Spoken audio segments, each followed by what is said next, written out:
Bien, vamos a continuar con nuestra sesión del primer día.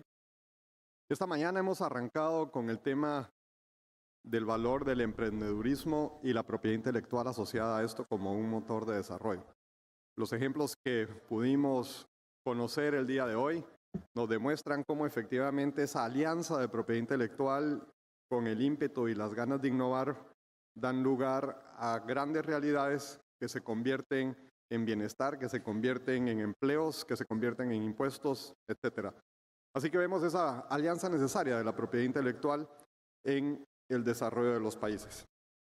Y en esa línea vamos a continuar con una siguiente presentación que tiene que ver con el tema de las marcas, con algo que nos confrontamos de tiempo en tiempo y es precisamente el título de Las marcas en Prisa.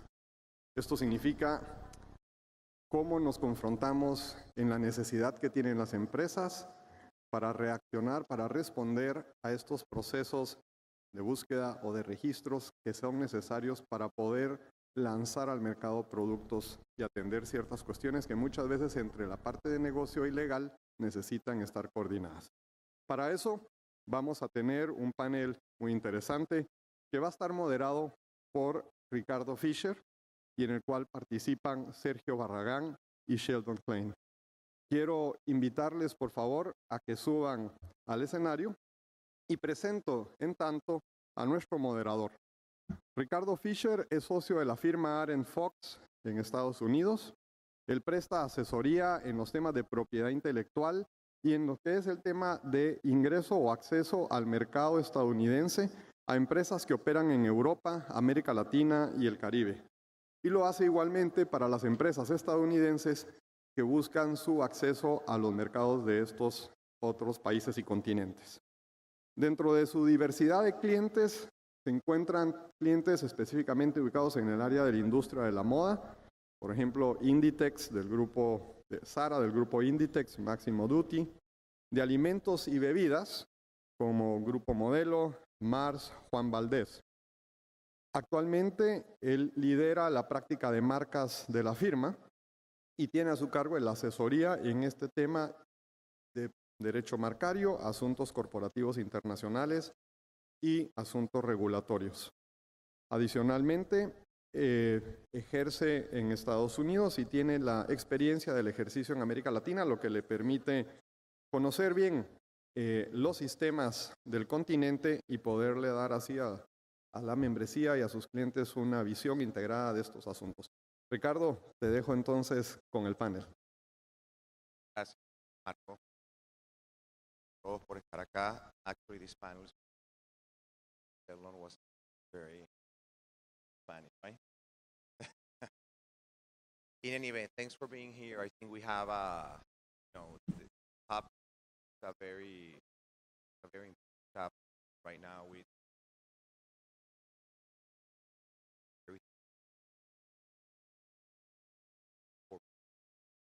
council are being pushed more and more and more to get results immediately. So the idea of this panel is to go through that process, what happens at the beginning at a corporate level before outside counsel even gets the picture, and then when outside counsel gets involved, what is expected from all of the players, local counsel, the relationship with outside counsel and with corporate counsel. The speakers it's really a pleasure here with them. Let's start with Sergio Barragán. Sergio is a Senior Legal Director for Latin America, PepsiCo. He's responsible for handling the trademark portfolio for PepsiCo in Latin America and include trademarks like Pepsi, Lay's, Doritos, Cheetos, Gatorade, Quaker, and Tropicana. Also, Sergio has the advantage that he has been in both sides. Before being an in-house at PepsiCo, Sergio was an associate at the firm of Santa Marina Esteta in Ciudad de México. Before that, Sergio attended la Universidad Iberoamericana, la Ciudad de México. Yeah, I have Sheldon Klein, great friend, great to be here with you. Sheldon is the current president of the AIPLA, American Intellectual Property Law Association, and also of the AIPPI USA chapter. He is a partner at the firm of Gray Plant Moody, based in Washington, D.C., where he practices in the IP technology and privacy group. And he's an expert in trademark, copyright, and fair competition and advertising law. Sheldon attended his undergraduate at Michigan University and then George W., his JD. So with that said, we start. So let's start with you, Sergio, on what happens, what happens before any of us gets involved in the process. Well, I would like to thank CP, Billy, Elizabeth for inviting me to be part of this panel. I think it's a very interesting panel for me because we will try to show you the experience that we have in both sides. An outside counsel in Sheldon's case, and from my experience as in.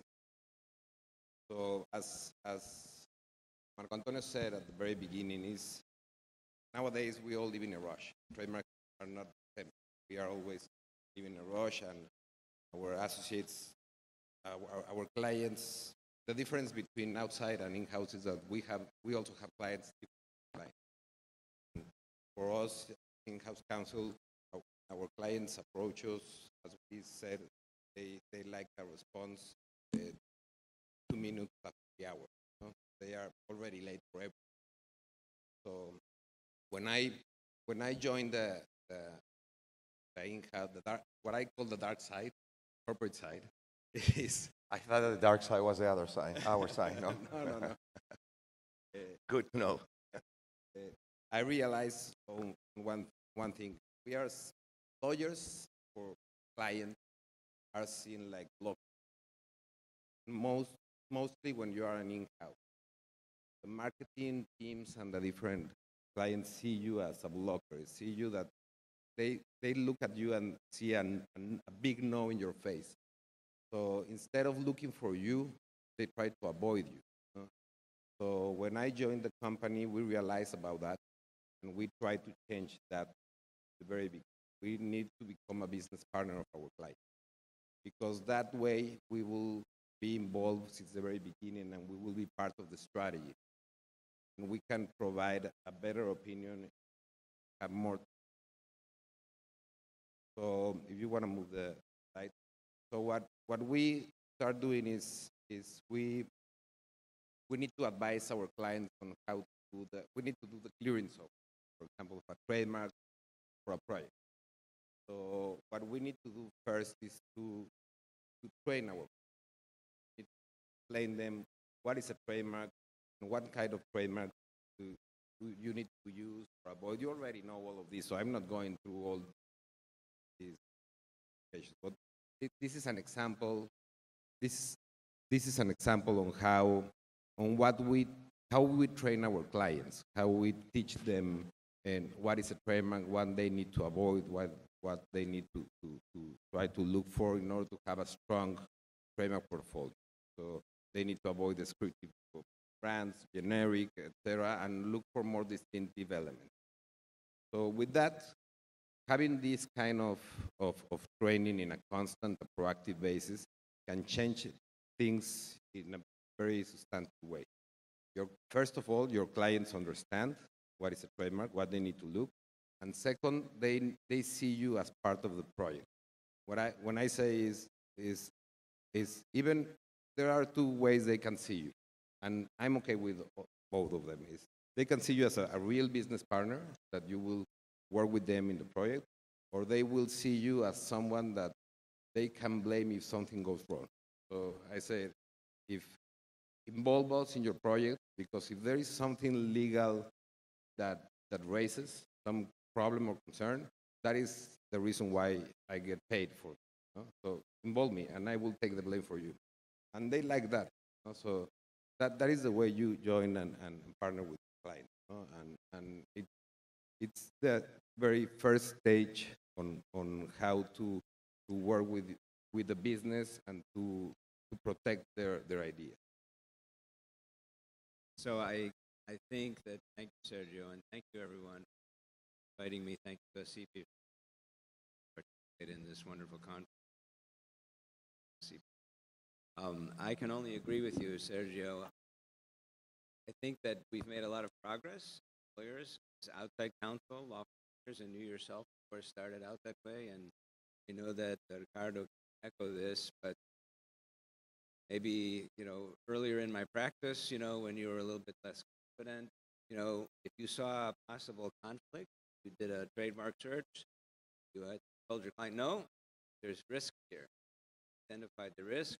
Maybe you weren't careful about the level of risk. But I think we learn as we become more seasoned that the client doesn't want to hear no. They came to you with a new brand. Maybe it's a total rebrand. Maybe it's a division name. Maybe it's a product line. Maybe it's just a slogan for a product. The questions that will be talked about later is kind of a market you have. But one of the ways that I gained a client that I've now been representing for probably more than 20 years is the name of the company was the names of the two founders, Kaufman and Broad. It's a big home build. And the CEO decided we need to be K&B, or just KB. They were always known as K&B in the industry, and they wanted to be KB. So they said, okay, we need to be KB. Let's get that trademark. So they had no in-house IP counsel, so they went to their outside firm, and the outside firm got a search from what was then Thomson, is now Clarivate, CompuMark, and a search report came back, about 500 pages, because a two-letter mark, as most of you know, is very hard to clear, and many, many references for KB. They came back and they said, no, you can't use it, it's too risky. CEO wasn't too happy with that, and of course he took it out on the general counsel. And so they said, let's talk to another firm. So they came to us, luckily. And you've all experienced this probably, but we saw their search report. We ordered a more comprehensive search report. And then you go through the references one by one and the hits. And you find out that, oh, this KB is a toy company. This KB is a commercial building company that really actually turns out more research. They're not in business anymore. Now, this was 20 years ago, so it wasn't so easy as now to look on the internet and just do a Google search. But even so, even then, there were very good tools available to do more research. And there was no registration block. But as you know, and we'll discuss, and the reasons I'm here is United States and a number of other countries, common law countries, we have to worry about registered use, common law, use-based right.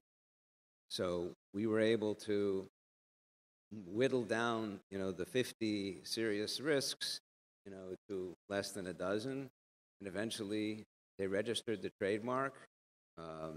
They were never opposed until one little guy, Texas, a home remodeler, he said, I was before you guys, and I'm KB Remodeling Company, and I have a problem back and forth. So we ended up in court with one guy. It was settled. But that's one guy out of what initially they were told were dozens of problems. So that's, I think, the lesson is partner when the company needs a new brand. You have to find a way to say yes. Sometimes you can't. You really have to. That's your job. Something is, well, we also understood is your client is not expecting a no. They are expecting how they can do from a response from you or on how a yes, how do a yes, how to launch their product. So you sometimes a no is not an answer. Sometimes you will need to say no. But competitor has the exact same brand, but you always need to look the way on how to take out all the barriers and provide an guide how to develop. So I think there are two very important takeaways. First, the business approach. I suppose that you also want, your local councils to have the same business approach that you're being required by your business. not just act as, outside counsel, meaning in many cases, they are your local, they are your extended team. And the second one is that you need to be creative. I think that, a no, and that's it. I mean, sometimes it's a no, but you have a but after the no. This is a risk assessment, and this is the alternative, right? So then we go to the next step. Once the project reaches, then what happens next? We have some general considerations here. We have a new product. The company said, okay, we're going to go forward with this. We need to clear it. So what happens next? So, of course, the priority countries are critical. You might start with, we happen to use CompuMark's Clarivate, and if it's an indication where a product that was going to be sold in maybe 20 countries or more around the world, you might start with a worldwide screen search. Clarivate product called the WIS World and Screen Search. They can search registered, published marks over 100. And very limited because they will only give you exact hits, and many of the hits will be noise, products that are relevant, and many of the hits will be marks that have expired even, but it gives you a general overview. You also have something called a multi-country screen search where you can pick regions and do a little bit more than an exact hit search, but it's a good way to start. It costs a few $1,000s, and that's how you start. But it's key right away, I think, if we have priority countries, then after that screen search, instead of the screen search, you'll go into those priority countries.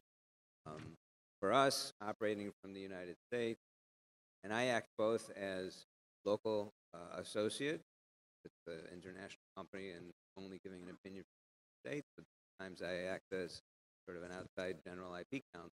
I will be coordinating search among all the associates as Sergio. I feel comfortable ordering a search for the English-speaking common law countries, England, Australia, Canada, as well as the United States. But I will not get into ordering searches from countries that then I will rely on associates, those countries, to do those searches. I might do a preliminary opinion, let's say, for the United Kingdom, but even there, I'm not going to give the client a comprehensive opinion. I will leave that to even Canada. Sergio, how does your search strategy, how do you craft your search? Suppose that geography at one point, probably sales, and what about the type of mark? Yeah, it depends. What we do is we try to understand first the product, and we need to understand whether it's a product that will be an in and out and will be only for a few months, or it will be a line extension product. How important will be this product? The same will be only for already a global brand, for example, Doritos or Lay's. Maybe it will be an extension, but it's basically an extension of Lay's. Or even when it is a brand new brand, we don't have too many of those, but what we, in a time we launch products completely new. For example, we launched some years ago a product named H208, but it was a PSD. You already understand that strong brand was a purple brand, and the goal was to try to protect us broad as possible. So it depends. You define, and maybe we will talk about that but there are some things that you basically focus. Which are the countries of interest? The countries where the product will be launched in the near future. So, and which are the countries that are the more important. Why are more important? Because there are substantial sales, because the presence of PepsiCo is big. So then we already have this like set of countries all around the world that are the most important countries. No matter that we will launch now or later, we need to protect. For example, it's obviously the U.S., Mexico. Mexico is the second business, the most important business of PepsiCo outside the U.S. So you know that you need to protect there in the U.K. So we already have a list of countries. Then you go to the other kind of list of countries where there is it's most likely that you will sell the product. For example, if I'm going to launch the product in Mexico, it's more likely that I will launch in Central America. So I will look for the Guatemala, Costa Rica, Panama, the most important culturas. And then also we need to take care of where there are concerns of my brand being stolen, of piracy. So we try to protect there as well. No? So once you identify those countries, you will have a lot of work to do at that point. Also depends on what the business. There was, for example, one time that our CEO loved a product in Mexico, and she said, I want to protect this brand all around the world. We never launched the product, but we have the brand all around the world because she wanted. What about, do you get a lot of requests for seasonals or limited editions? How does your approach change there? If it is only, we have this policy, if we are gonna use the name for a period that is under a year, between 6 months or 6 to 11 months, we only clear. We do not protect. So as we will talk with maybe later, for us, use is one of the most important things that we need to focus on. For that, what we try to do is have a very strong clearing process, because for us, the search is the most important part of all the process. To some of the most important search. Right. So of course, again, most of our listeners face this. You're involved in trademark searches. You're basically looking at 3 questions, and the questions can be answered very differently in different countries. Is the trademark inherently registered? It also really means protectable.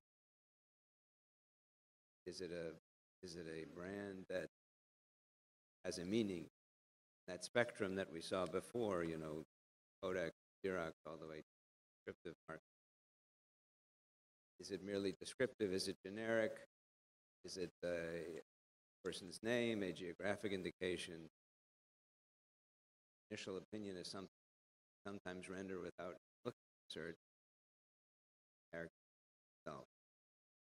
And of course, you need to know about relative registrability, relative protection. What are the other users or senior registrants there?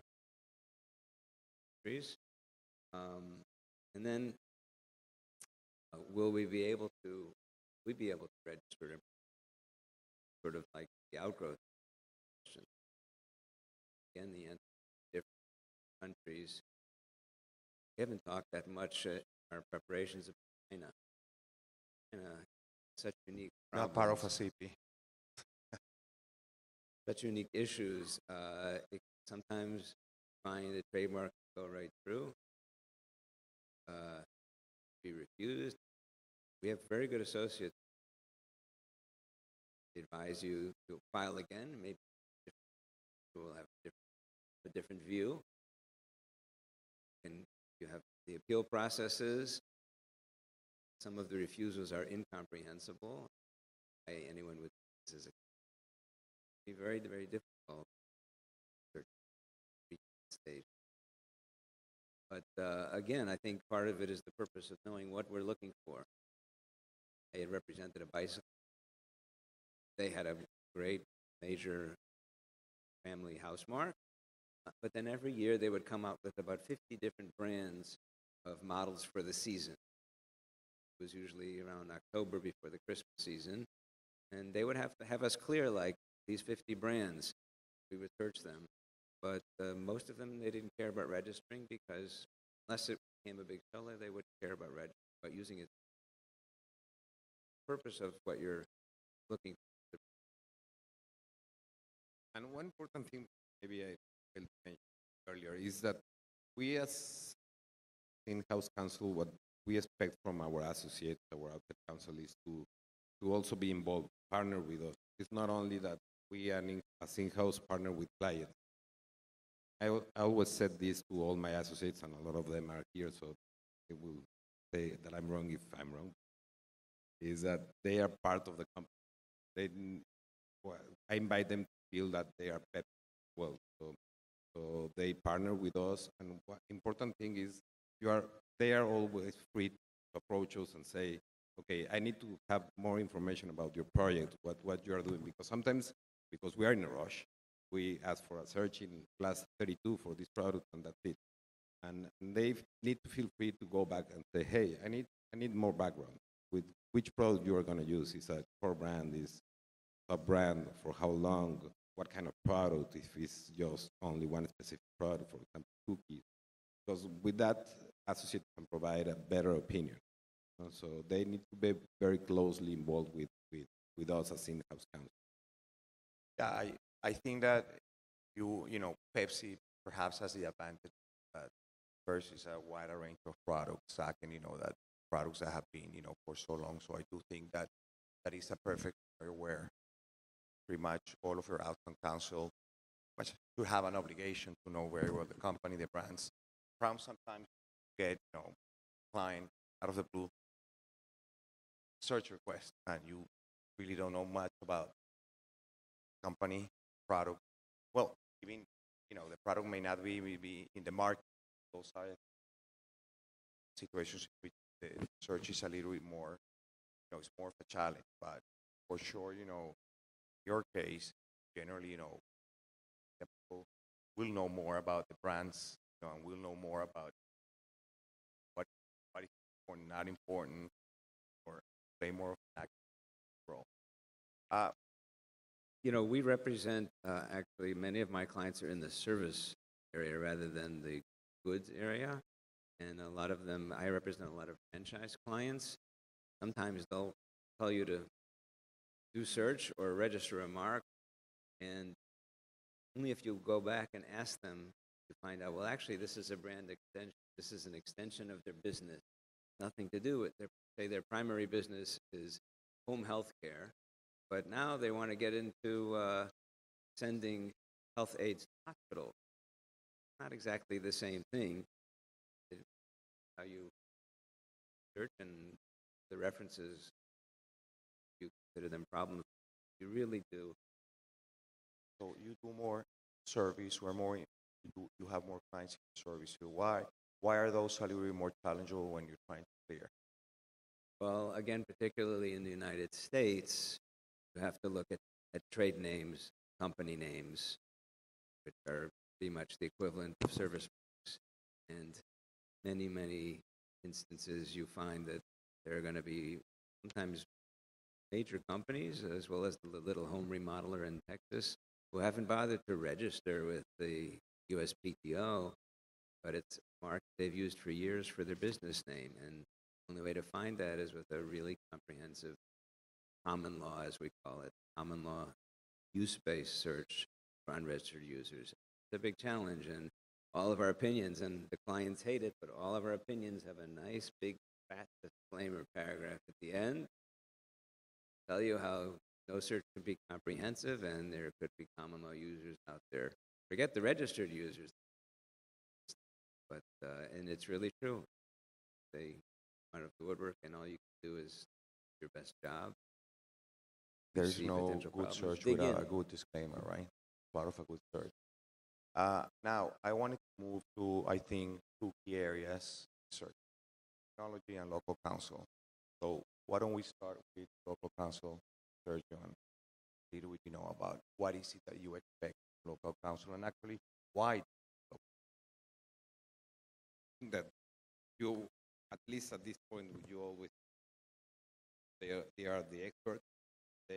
You as an in-house, as we are regional, we know that the laws are similar, that there are some treaties that that are covering all the countries, and you have the expertise in some point. But at the end, your local council in each country has the more background, has more knowledge, more expertise, and knows how to deal with the trademark office and what are the things that happens in your country. So for us, it's extremely important to use the local council. We'll be talking about the tools, the electronic tools databases that we use maybe later. But we do that only when we do knockout searches. If we are asked to do a regional search for we were talking about this collisions for the region. And what we try to do sometimes is we do these knockout searches in one of the databases and see if the brand is available in the most important country. If we found absolute bars, for example, in the US, Mexico, or UK, then maybe we refrain from searching and we go back to clients saying, hey, you will have problems in these 3 countries. Are you willing to wait, or do we need to look for another term? And that is for what we use. But finally, at the end, we go back with our associates and ask them to perform the searches and to ensure that the brand is available for use or registration in those. So that is the main thing that we do in the search. I don't know if you want to say something else. Sheldon? I think I would just add that some of the points on the slide are very important. Sort of like what I said before. Initially, it may look like you have a serious problem, but if you go back, you find out that the products or the services are different enough that you can reach an agreement. You can have a coexistence agreement. You have a license agreement. Find out that it was in the search report, but it's really something that the company doesn't care about so much. Recently, for a client, I had a client that wanted to adopt a slogan. Again, it was a CEO said, this has got to be our slogan. There was another company that had a very similar slogan. Found out that the slogan, and they liked the slogan and they were using the slogan, but there was a price at which they would be willing to share the slogan.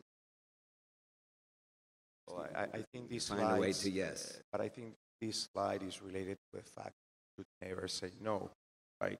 You think, well, no, but, right? I mean, approach the other party, try to sign a coexistence, try to buy, and you cancel. And it depends on timing, no? Because sometimes your client said, I need to launch this product in a couple of months. So I need an answer immediately.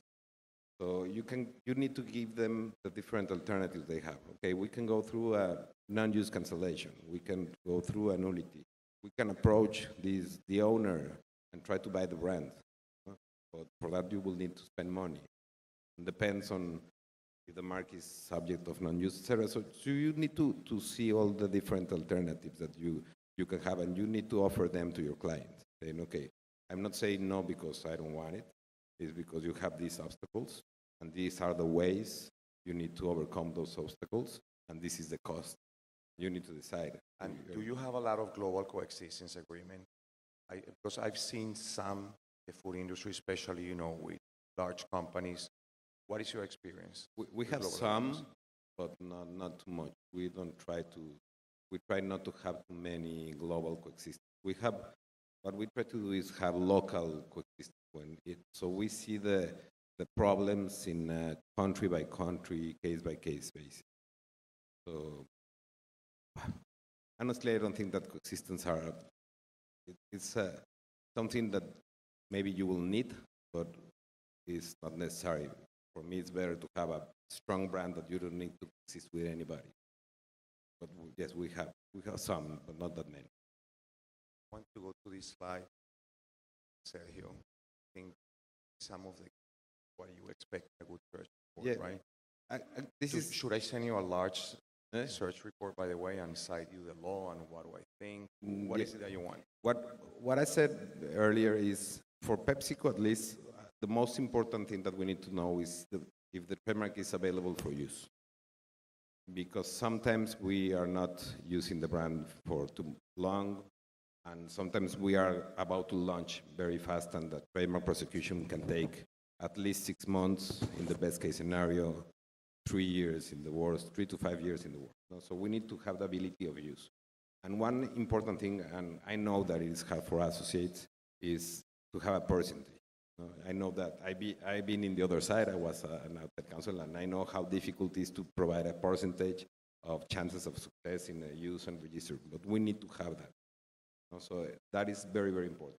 The second thing that we need to understand is if our proposal infringes third parties' rights, but not only from a trademark infringement. We need to know all the different things that may happen. For example, of fair competition, that the trademark may violate third-party rights, the passing off, or parasitism, as it happens in France. We need to understand all what we are having front so that we can decide whether we take the risk or don't take the risk, whether we need to look for another alternative. Once we have this opinion about the ability of use, we will need a percentage on the ability of registration. Sometimes we need to have a registration because it's a long term, no? And also, depending on the results, if co-branding is an option. For example, and I gave this example of collision. We are going to launch Doritos Collisions, but what we expect is for you, for associates, to look only for collisions. Doritos, we already have it. They don't need to look for that. Look for collisions, and if they found some obstacles, some bars in the process of search, maybe it's a good idea for us to know, well, if you add the Doritos term in your use, your chances of receiving a lawsuit are reduced, or your chances of registering are increased. So it's always important for us to have that opinion. And another important thing is, as you may understand, the in-house groups are not that big. We are not a law firm. We don't have 10 lawyers and a lot of paralegals. For example, in my case, we are 4 lawyers managing more than 20,000 registrations in more than 32 countries. And so it's a lot of work. So we receive like between 300 and 350 emails every day. So we need to review all of them as fast as possible. So it's important for us to have a brief opinion at the very beginning of the search result, saying your mark is available or is not available because of that. If you want to extend later, it's okay. And I will decide whether I need to go through all the opinion. But for me, it's very important to have these 2-3 lines with the conclusion of the search, because I need to move fast. My team needs to move. So that is very, very important. And have this summary it's very important. And at the end is what we try to train our associates at least twice every 2 years in global meetings like ACP or in. Our associates needs to feel free to go the extra mile. If they think it's important to do a Google search to see if the name is in use, they can do that. No? We always appreciate associates going the extra mile because they're part of the project, as I said at the very beginning. I don't have much to add. I think it's really the same from my perspective when I'm acting as counsel for a client that's trying to clear marks in several countries. I want the same thing from our local associates in other countries. You want the conclusion up front, and then you want the details for yourself. But my client is really only interested in the conclusion, along with the risk assessment, just as I think is the same for Sergio's clients. I think one point that's interesting on the slide is whether or not to demand a percentage. You discussed that, and maybe I missed it, but so we have some clients that they really insist on a percentage. What is our chances of getting opposed? What is our chances of getting a registration? Most of us outside counsel don't like to give percentages. Some clients insist on it. You like 50%? No, 50 is not saying anything. I have, for example, I have a very good friend that is one of my associates, and it's very, very good friend. And he always provided me the percentage very low. No? So I said, hey, why you are saying that I have 65% chances and you are saying that those are good chances? I still have another 35 that is maybe a no.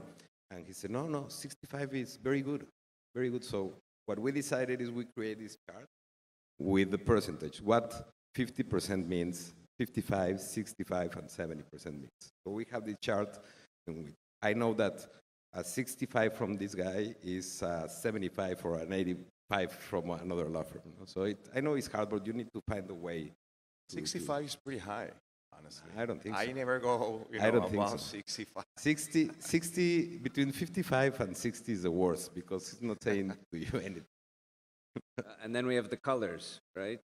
The colors, yes. Red, green, yellow. Always yellow. But now, I do want to go to this next slide because I do think that searching has changed. May change more in the future.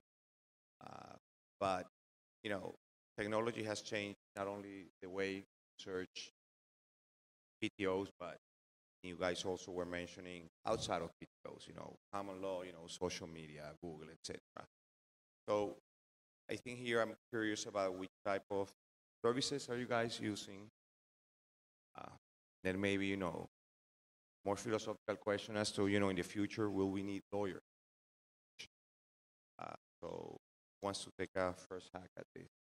Tell them, what do you use when you search? Which tool? You don't use the same tools. So you're probably all familiar with probably the big two search companies, CompuMark, which used to be Thompson Company. It was bought out by a company now called Clarivate, and CoreSearch. In my career, I've, of course, used both of these companies. Their products are very similar. A lot of it will depend on the relationship you develop with the managers for your firm or your company. Sometimes you'll get, it's like getting a newspaper subscription. They'll offer you a discount, depending on volume or et cetera. So you negotiate discounts, law firms discounts. They do lots of searches, companies so get probably better discounts than we do. But I think that the products are comparable, and it's a question of what you're comfortable with, and sometimes you switch after 2 years. We'll talk a little bit about the tools that each companies have available for us to use in-house. We have paralegals that will do screen searches using their online tools, but when it's a serious rollout, a serious mark, for me it's irreplaceable to have their search experts do the searching, and I have a higher level of. In my case, we used to have a CompuMark, and we just switched to CoreSearch. I'm not a heavy user of this. My team is more a heavy user of tools. But in my experience, I think that both are pretty similar. No? And maybe one CoreSearch offers a tool that CompuMark doesn't have, but then CompuMark has another tool that CoreSearch doesn't have. So it depends on the needs of the business. What we use this system to do mainly knockout searches. When we have these, as I said, regional projects in which we are going to launch the product in several countries, we do this knockout search, if the brand is available in some countries, and then we go through local counsel. Or we use this when we do due diligences.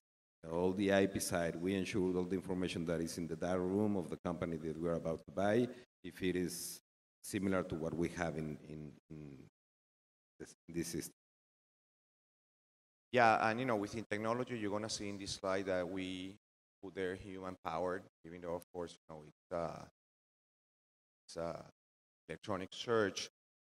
Do have the option somebody an analyst to then analyze it, say refined search. But now you also have companies that only have assisted, technology assisted search up. I included two services here, trademark. These are companies are claim to be based on artificial intelligence or machine learning that have algorithms that are very complex, genetics, different languages, etc., and they're much cheaper, than the more searches that we were talking about. Maybe say one search is $, these searches are 130, 20. You can negotiate on cheaper.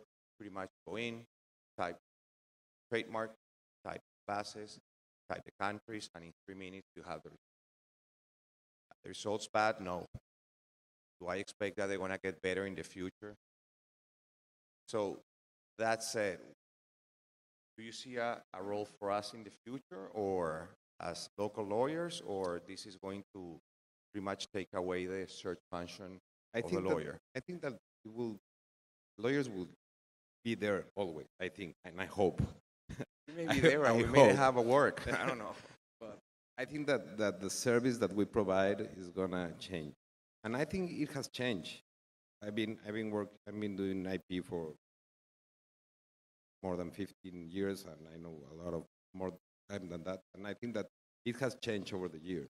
For example, search and filing now is some sort of commodity. So now you are more an advisor, and I think that we will move to that way. I think that artificial intelligence will change the entire world, and the IP world is not an exception. It will change as well. But I hope to still work on IP for several years now until this becomes our substitute. I think it may happen, but it will take too many years. I also can see a time when AI is going to be at a level where the job of lawyer will be changed, be different, be much more focused, teasing out the subtleties of what the AI searches have told you. But I still, and maybe we'll have a time even where the algorithms and the AI will be able to factor in the laws of the different countries, even the subtleties. But I think we're a ways off. We will see driverless cars in my lifetime. We're already seeing them, of course, but I think even commercially available, we will be seeing them, and certainly see AI improvements in the legal area as well. I just give one example of where they're still not there yet. That is in searching for design, logos, colors, packaging.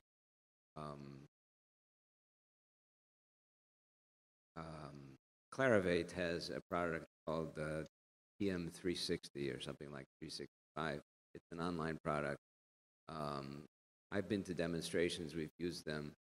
It's great. It searches very comprehensively, but it's non-code basis, that image-based, not based, on WIPO codes. yeah. Well, you can. Our paralegal can sit at her desk, and within 10 seconds, she has the search result. Problem is, she'll have about 10 times as many hits than the human analyst will get, who's doing it for a benefit at the offices of Clarivate. They have touted to us that they just merged with a company called Trademark Vision for design searches. There again, you have a problem of either a lot of noise, or if they have a product where they will search the web, but they will only give you the top 20 results that look like your design. Why? Because they probably have 2,000. It's just not feasible. It's very hard to pair them with the product or service that you're looking for. So I think it's coming, but we For example, on design side, there are countries that it is not possible to do a design search.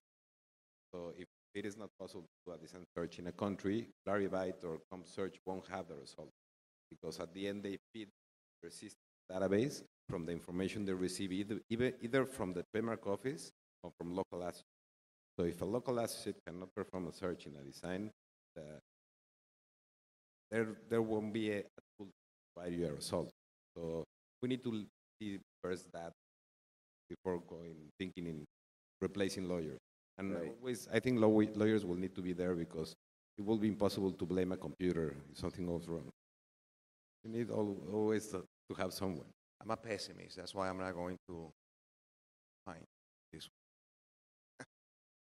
That I mean, there's always a place for a lawyer, but I think have a technology advances, it's quantum computing, more advanced. And honestly, as data, gets better, I think that right now, one of the problems is that quality of data, especially in some parts of the world, is not reliable. So even if you have, the best algorithm or best technology, data is not good, then it's not good. Look, I do want to leave some time for Q&As. Perhaps, some of the war. I mean, well, let's go to war stories. But before going to war stories, these are always fun. Sergio, It's one of the very meetings fast. go wrong. This is one of the reasons why you need a local associate in each, no? Is because you don't know if there is a slang or there are different meanings, and only your local counsel can tell you about the risk. And you expect from your client, your associate, to tell you that, or you are looking for this brand and be aware because this word means this in my country. And these are some examples that maybe you can Google it later, but on the list, when they launched this, they didn't realize that has a bad meaning in Russia, or Creta in Dominican Republic, or Bimbo even in the US. No? So, so there are examples that they don't realize what the importance of having the local associate to tell you, hey, hold on, because if you launch this product, it will be interpreted in this other way because it has this meaning. Two more examples, and now let's some examples that both Sheldon and Sergio have encountered, and then we can open. So I'll try to go quickly. So um, the new logo you see, NAHB, for the National Association of Home Builders. These are going to be U.S. examples. See that the type of use comes into play here. So they always had that acronym for many, many years, and they decided to adopt that chevron on top of the NAHB.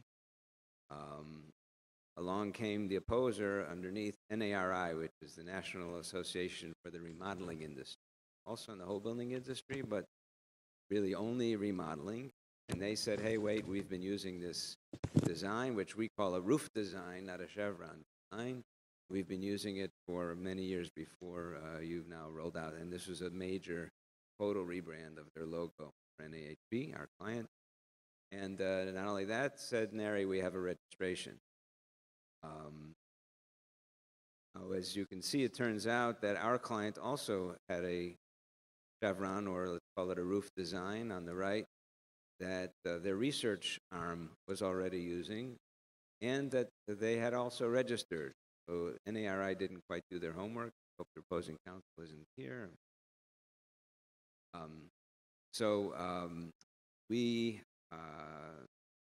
We did a declaratory judgment in Washington, D.C. To ask that there be a declaration that there's infringement. And among the other facts was the fact that we had found over another 80 registered marks in the relevant industry that used this chevron or roof design, and over 200 marks in use in the building industry that used this roof design. Strength, whatever it was NARI was claiming, was pretty weak. Yeah, Unless you want to comment, I'm sorry. by the way, you were preparing the presentation, you did declaratory judgment, so I think that the best similar thing that we could find in common law maybe is una mero declarativa, the closest. Also, when you the Andino tribunal, for an opinion whether you are infringing. U.S. generally, and a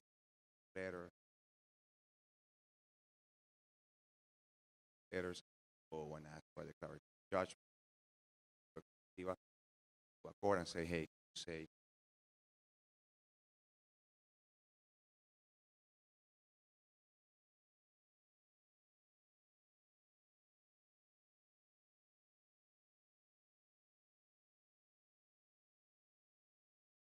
Okay, so we represent Dairy Queen, and they have the famous Blizzard. It's an ice cream treat, and they found out that another company, which is primarily an office supply company, was selling bottled water.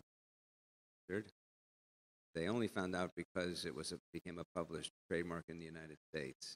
And there's an overlap because it's in the food area, and because if you walk into a Dairy Queen, in many places they will have a refrigerator with bottled water inside. That'd be branded Blizzard, but it's sold right to the Blizzard ice cream. So we're actually currently people, and as you can see, some part of the thing that they claimed was that it's a sub-brand. They always use it with their house mark, Mason, WB Mason, but you can see in their advertising, they really emphasize Blizzard alone. So that's going to be part of the controversy as the case progresses. Sergio. These are also a couple of examples that we live in Mexico. There was, this is Express Van, a Chevrolet launched a product some years ago, this van under the name Express. There was a small company that modified vehicles to put this like cabin at the back, and it was called, the name of the company was Express Van. They have their own registration for modified cars. So at that time, the Chevrolet received a civil claim of damages without going through the infringement action. And it was a very important case because they were claiming a lot of money. 40% of the sales of each car all across the country is very hard, and at the end they reach a settlement. But this is an example on why you need to do a very good clearance process and ensure that your client is not running any risk, because this was very risky error. And the other is a very similar case. This has a little bit of more bad faith from the first owner. There was a company that was a car dealer of Chrysler, and he knew that this car Sebring was being manufactured in a plant in Mexico. And at that time, the manufacturing was also considered a use of a trademark. So this guy, aside from the dealer shop that he has for Chrysler, he has another vehicle for another business named Sebring to blind cars. Bulletproof cars. Bulletproof cars. And he registered the brand Sebring. So he filed a lawsuit against Chrysler, also a civil claim of damages, claiming 40% of the sales. And at the end, what happened is that they reached a settlement. Chrysler put a condition that, okay, we will pay you this money, but you won't be a dealer anymore. He said, okay, have your car dealer. At that time, the sales of cars in Mexico was terrible, so it was a very good business for him, but it was also an example of what can happen. Luis, we did great with time. So we got 10 minutes for Q&A. So please, I think that's a very good panel for Q&A. If we can see them. Yeah, we can't see you. Bright lights. So you can even ask in Portuguese or in Spanish. Put on my headphones. Or you. Oh, put your hand on. Any questions? So well. Let's see. Oh, there's one. Yeah, we have a.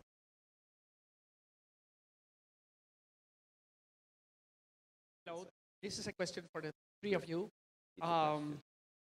You mentioned that we should be not afraid, but aware of the changes that the world that are happening in our world right now. But how you see the added value of the, I will say, local attorney, the specific added value that you see in a technological world? How we can add value? Right nowadays, the technology is providing a lot of value. Oh, the future is now. Yeah, So, yeah, you can run searches in a faster way, in a more secure and more strong way. So technology provides that. I think technology has both sides of the story. The good thing is that you can have access to mobile. I can do a search for my client in Mexico while I'm here in Rio. Have any problem? This is also a course as well, because our clients know that you have a health, that even if you are 3,000 miles away, you need to respond. No? So that is the added value that they provide. I will focus more in what is the added value that the people, the person can provide. And I think it's at the expertise. The technology is not an expert, it's only technology. It's fed by people that is fed in the database. And there are a combination of algorithms. So at the end, you need the expertise of the people, of the lawyer, of the local lawyer, because they know which are the trends. And the good thing of our industry, the AP industry, is that there are a lot of trends in our world. No? So we are changing and evolving day by day. So that is the added value that we provide. For our clients, we need to give more. We need to be, as I said, business partners, understand the business, go with them and pace by pace understand what they need and what they expect from you and from the business. Quick comment on that. I think that technology is very good for yes or no. You know, you have an exact hit, is what it is, right? I think that, or the market is clear, but, you know, I think that local counsel is great for gray cases where there is no clear answer. That's where the lawyer can add a lot of value. Let's say, you know, it's a weak mark, register the mark. There's a third party. How can I avoid the third party? I mean, technology has limitations. That technology can give you quick answer. But at the end of the day, if you are not sure, you gotta go to local counsel. Nevertheless, I don't want to be a pessimist, but I don't want to be a pessimist, but I have seen, for example, AI applied to jurisprudence in certain countries. So you can almost predict what will happen in the local tribunal if you litigate specific matter. So as you mentioned, Ricardo, it depends on the quality of the information that this AI application have. Yeah, but remember, AI is great for statistics. I think, you know, for litigation, you can get a very good, you know, there are some analytic tools nowadays in which, you know, it's going to tell you, you know, which court you should file, you know, which judge should you go, you know. But again, that's with a defined set of data that the computer, of course, can read and learn. But I think, you know, in individual searches where, you know, I think the parameters are exactly the same, may take, look, I'm not saying it's not going to happen, but remember, you have to feed the computer in order for the computer to learn. So if right now, you know, you can feed very clear instructions, because again, you know, if you're asking me, hey, you know, this is a very weak mark, can it register or not? I mean, it may take a long time for the computer to get. So, I mean, I don't know. Again, you know, Thank you. Hope you were right. Yeah, and one more thing. Come on. I agree. I agree with Ricardo always. Thank you. More questions? Well, really, thank you, Sheldon. Thank you, Sergio. I mean, I think, you know, that we could be here 4 hours. I mean, it's a lot of things going on right now. Searching, clearing, which is a key area of what we do. It was really very helpful to hear from both. Thank you. Thank you for very much. listening.